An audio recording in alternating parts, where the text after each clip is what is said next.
I'm Jennifer, and welcome to my channel. Today, I'm going to be talking about the travel map I made.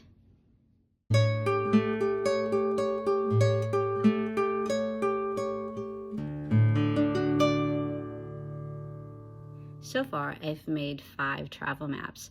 One for me, which I made by hand a long time ago, one for a silent auction, and 3 for my children. The rest of the video is showing you how I created a new travel map. Here is the map that I just created using everything that I have for you. And you can see me making this. I show you in the video how to cut the fabric so that you can fold it under so it lays flat.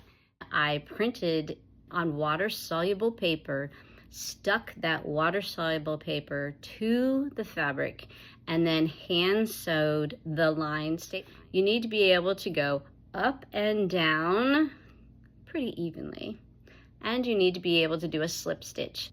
Making a travel map is a fantastic way to remember where you've been. It can also be hung in a place that can be shared with others. If you have any questions, do leave a question in the comment and I will get back to you.